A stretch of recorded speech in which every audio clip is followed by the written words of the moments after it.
الحمد للہ رب العالمین والصلاة والسلام علی خاتم النبیین اما بعد فاعوذ باللہ من الشیطان الرجیم بسم اللہ الرحمن الرحیم الصلاة والسلام علیک یا رسول اللہ وعلی آلک واصحابک یا حبیب اللہ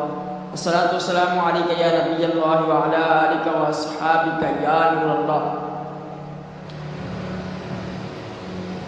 حضرت سفیان بن عیینہ رحمۃ اللہ علیہ فرماتے ہیں میرا ایک دینی بھائی تھا، وہ حدیث پاک لکھا کرتا تھا، اور جب اس کا انتقال ہوا تو میں نے خواب میں دیکھ کر پوچھا ما فعل اللہ بکا، یعنی اللہ پاک نے آپ کے ساتھ کیا معاملہ فرمایا؟ تو انہوں نے فرمایا کہ اللہ پاک نے میری مغفرت فرما دی۔ میں نے کہا کس عمل کے سبب؟ ارشاد فرمایا میں حدیث مبارکہ لکھا کرتا تھا، اور جب بھی حدیث میں نبی پاک علیہ السلام کا نام آتا تھا تو میں درود پاک یعنی صلی اللہ علیہ وسلم لکھا کرتا تھا، اس عمل کے سبب اللہ پاک نے میری مغفرت فرما دی۔ سبحان اللہ، ذات والا پہ بار بار درود، بے عدد اور بے شمار درود۔ صلو علی الحبیب صلی اللہ علیہ محمد صلی اللہ علیہ وسلم۔ پیارے اور محترم سامعین اور ناظرین، درود پاک یہ بہترین وظیفہ ہے۔ پریشانیاں ہوں، دکھ درد ہوں، راستہ بھول جاتے ہوں، کوئی چیز گم ہو جاتی ہو، کوئی حافظہ کمزور ہو، پیٹ میں درد ہو، جسم میں درد ہو، تکلیف ہو، کچھ بھی ہو، بندہ درود پاک پڑھتا ہے تو اللہ پاک اس عمل کے سبب اس کی پریشانیاں دکھ درد دور فرما دیتا ہے۔ وہ ایک ہے نا، ہر درد کی دوا ہے صلی علی محمد، تعویذ ہر بلا ہے صلی علی محمد، جو مرض لا دوا ہو اسے گھول کر پلا، کیا نسخہ شفا ہے صلی علی محمد صلی اللہ علیہ وآلہ وسلم۔ آج کی جو گفتگو ہے ہم نیت کے حوالے سے کریں گے۔ انٹینشن، امپورٹنس آف انٹینشن، یہ نیت کیا ہوتی ہے، یہ نیت کیا ہوتی ہے، اور نیت کی فضیلت کیا ہے، نیت کی عمل کے ساتھ کتنا اس کا کنیکٹیوٹی ہے، اور ہم اگر کوئی عمل کرتے ہیں تو اس کا نیت کے ساتھ کتنا یہ سمجھ لیں کہ وہ ہے کنیکشن ہے، اور ہم اگر کوئی عمل کرتے ہیں تو نیت کے اعتبار سے اس میں کیا ثواب یا گناہ کی صورتحال بنتی ہے، اس حوالے سے ہم مختصراً گفتگو کریں گے۔ اس حوالے سے میں آپ کو بتا دوں کہ نیت دل کے ارادے کو کہتے ہیں۔ دل میں اگر بندہ نیت کر دے کہ اللہ کی رضا کے لیے، حصول ثواب کے لیے کوئی میں نیک کام کروں گا، یا کوئی بھی کام کر رہا ہوں، مثال کے طور پہ میں بول رہا ہوں تو مجھے پتہ ہے میں بول رہا ہوں، میرا ارادہ ہے بولنے کا تو میں بول رہا ہوں۔ بغیر ارادے کے بولنا بھی بولنا کہلاتا ہے، لیکن ارادے کے بغیر بولنے کو غیر ارادی طور پہ بولنا کہتے ہیں۔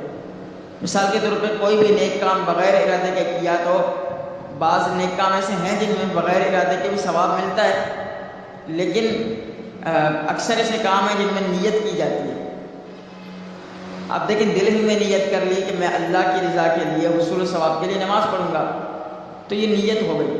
یعنی آپ کو پتہ ہے ہوش و آواز کے ساتھ میں کر کیا رہا ہوں، آپ کو پتہ ہونا چاہیے میں بول رہا ہوں، میں کھا رہا ہوں، میں پی رہا ہوں، پتہ ہونا چاہیے۔ تو دل میں آپ ایک مائنڈ سیٹ بنائیں گے، اس کو نیت کہتے ہیں، ارادہ کہتے ہیں، انٹینشن کہتے ہیں، سب کچھ کہتے ہیں، اس طرح کی چیزیں۔ تو نیت کی عمل کے ساتھ بہت ہی سمجھ لیں گہری سمجھ لیں دوستی ہے، سمجھ لیں، یا سمجھ لیں کہ گہری ان کی آپس میں وہ ہے، ایک دوسرے کے یہ سمجھ لیں کہ وہ ہیں۔ تو نیت جو ہے نا کرنا ضروری عمل ہوتا ہے، بغیر نیت کے عمل خیر کا ثواب نہیں ملتا، اور بعض صورتوں میں نیت اگر بری ہو تو پھر گناہ بھی ملتا ہے۔ تو نیت کی اہمیت بہت زیادہ ہے۔ بخاری شریف کی پہلی حدیث مبارکہ ہے جس کو ام الاحادیث بھی کہتے ہیں، اور اس کو تہائی علم بھی کہا جاتا ہے۔ امام شافعی نے اس کو تہائی علم قرار دیا۔ حضرت عمر بن خطاب رضی اللہ عنہ سے یہ حدیث مروی ہے، وہ کہتے ہیں حضور علیہ السلام نے فرمایا انما الاعمال بالنیات وانما لكل امرئ ما نوى فمن كانت هجرته الى الله ورسوله فهجرته الى دنيا يصيبها او امرأة ينكحها فهجرته الى ما هاجر اليه۔ اسی طرح کی دیگر روایات ہیں۔ فرمایا کہ اعمال کے دار و مدار، یعنی اعمال جو ہیں وہ عمل پر ڈیپینڈ کرتے ہیں، اعمال جو ہے وہ نیت پر ڈیپینڈ کرتے ہیں کہ اعمال کے دار و مدار نیتوں پر ہے۔ فمن کانت ہجرتہ، یعنی جو ہجرت کرتا ہے اللہ و رسول ہی، اللہ اور اس کے رسول کے لیے، یعنی اللہ اور اس کے رسول کے حکم کی اتباع کے لیے، یعنی بعض صورتوں میں ہجرت کرنا فرض و واجب ہوتا ہے جسے دینی اعتبار سے، تو اگر وہ اس حساب سے نیت کرتا ہے تو اس حساب سے اس کو ثواب ملے گا، اسی طرح اسی پر وہ نیت لوٹے گی۔ اگر وہ دنیا کے لیے ہجرت کرتا ہے، دنیا کمانے کے لیے ہجرت کرتا ہے، یا عورت سے شادی کے لیے نیت کرتا ہے، تو وہ اس کی جزا اسی کو لوٹے گی۔ یعنی شادی کرنا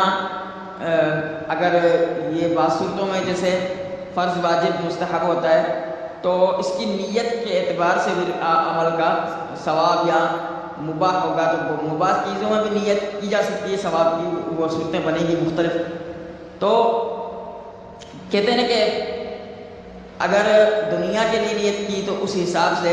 اسی کی ہجرت اسی کو لوٹے گی، اور اگر عورت کے لیے کی یعنی شادی کے لیے تو پھر اس حساب سے اس کو لوٹے گی۔ اگر کوئی کسی سے محبت کرتا ہے، اب اسی کے لیے ہجرت کر رہا ہے، تو پھر آپ اس حساب سے اس کے لیے وہ ہجرت لوٹے گی، اور جو اللہ اور اس کے رسول کے لیے ہجرت کرتا ہے اس کا ثواب اس حساب سے اس کو ملے گا۔ اب یہاں پر امپورٹنس آف انٹینشن کو ہم دیکھتے ہیں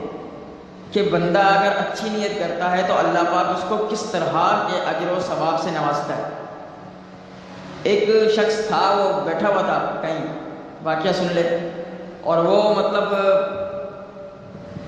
دو لوگ گفتگو کر رہے تھے عربی میں غالباً، تو وہ سمجھ رہا ہوگا کوئی قرآن آیت پڑھ رہے ہیں یا حدیث پڑھ رہے ہیں یا کوئی اچھی گفتگو کر رہے ہیں۔ اللہ پاک نے اس کی اچھی نیت کے سوا اس کی بخشش فرما دی کہ اس نے یہ اچھی نیت دی کہ میں گفتگو ان کی سن رہا ہوں کہ شاید یہ کوئی علمی گفتگو کر رہے ہوں گے، کوئی حدیث پڑھ رہے ہوں گے، کوئی آیت پڑھ رہے ہوں گے، کوئی اسی طرح بنی اسرائیل کا ایک واقعہ ہے کہ وہ ایک شخص کسی ریتیلے ٹیلے پر بیٹھا تھا کہیں، تو اس نے کہا کاش یہ کھانا ہوتا میں لوگوں میں تقسیم کرتا۔ اس وقت کے نبی علیہ السلام کو اللہ پاک نے وحی فرمائی کہ ان سے کہہ دیں کہ آپ تمہارا یہ صدقہ اللہ پاک نے قبول فرما لیا۔ دیکھیے یہ نیت بندے کو بعض اوقات کہاں سے کہاں پہنچا دیتی ہے، جیسے کہ حدیث پاک میں ہے نا، نیت المؤمن خیر من عملی و نیت الفاجر شر من عملی، کہ مسلمان کی نیت اس کے عمل سے بہتر ہے اور فاجر کی نیت اس کے شر سے بدتر ہے۔ یعنی اس کی نیت ہی خراب ہو گئی ہے، تو اب شر پھیلنے سے پہلے اس کی نیت ہی خراب ہے، تو وہ اب اس سے باقی آگے کیا نیت کی اچھائی کی امید رکھیں گے۔ تو جتنے نیتیں زیادہ اتنا ثواب زیادہ، یعنی کام ایک ہے، نیتیں کو زیادہ کر لیں۔ مثال کے طور پہ مسجد جا رہے ہیں، انشاءاللہ مسلمانوں کی زیارت کروں گا، لوگوں سے ملاقات کروں گا، سلام کو عام کروں گا، مسجد میں اعتکاف کی نیت کروں گا، نماز پڑھوں گا، قرآن پاک کی تلاوت کروں گا، مسجد میں مسجد اللہ کا گھر ہے، شاعر اللہ ہے، تو اسی لیے اس کی زیارت کروں گا، یہاں پر بیٹھ کر درود پاک پڑھوں گا، اسی طرح کے دیگر نیتیں کریں گے تو رستے میں لوگوں کو نماز کے لیے لیتا ہوا جاؤں گا، اور بھی بہت ساری نیتیں کی جا سکتی ہیں۔ مسجد سے میں داخل ہونے کی دعا پڑھوں گا، مسجد سے باہر آنے کی دعا پڑھوں گا، مسجد میں بیٹھ کر پڑھے جانے والے اذکار پڑھوں گا، نماز کا انتظار کروں گا، بہت ساری نیتیں کی جا سکتی ہیں۔ کام ایک کرو اور ڈھیروں نیکیاں کماؤ، تو یہ کتنی زبردست بات ہے۔ تو یہ نیت بہت ضروری عمل ہوتا ہے، بغیر مطلب ہم لوگ نیت ہی نہیں کر رہے ہوتے، بس کر رہے ہوتے ہیں کام، پانی پلا رہے ہوتے ہیں، کھانا کھلا رہے ہوتے ہیں، ہم لوگ لوگوں کو پیار محبت کر رہے ہوتے ہیں، مسکرا رہے ہوتے ہیں، حالانکہ مسکرانا ثواب ہے، صدقہ ہے، سنت ہے، تو ہمیں چاہیے کہ نیت کریں۔ حدیث پاک میں افضل العمل النیت الصادقہ، کہ افضل عمل سچی نیت ہے۔ دوسری حدیث میں فرمایا النیت الحسنۃ تدخل صاحبہ الجنہ، کہ اچھی نیت بندے کو جنت میں داخل کر دیتی ہے۔ تو بس نیت صاف ہو منزل آسان، مخلص آدمی جو ہوتا ہے نا، اس کی نیت سے ہی اس کو بس اجر مل جاتا ہے۔ کام کی نوعیت، کام ہو یا نہ ہو، نیت کرنے کا ثواب ملے گا۔ مثال کے طور پہ میں نیت کرتا ہوں کہ انشاءاللہ الکریم ظہر کی نماز جماعت سے ادا کروں گا، تو ابھی جماعت کا ٹائم بھی نہیں ہوا، اب میری زندگی کا کوئی بھروسہ نہیں ہے، لیکن ثواب تو مل ہی گیا۔ اب نماز پڑھوں گا تو مزید نواب کے جتنے بھی ثوابات ہیں وہ ملیں گے اللہ نے چاہا تو اسی لیے میں چاہتا ہوں کہ ہم سب نیتیں کریں۔ بیان سننے کی نیت ہو گئی تو انشاءاللہ عمل کروں گا، دوسروں کو سکھاؤں گا، غلطیاں نہیں کروں گا، ہمدردی کروں گا، لوگوں تک پہنچاؤں گا باتیں علم کی، اور انہیں اچھے مشورے دوں گا، جو اپنے لیے اچھا جانوں گا دوسروں کے لیے بھی اچھا جانوں گا، جو چیز ہمارے لیے ہم ناپسند کریں گے دوسروں کو بھی ان سے باز رہنے کی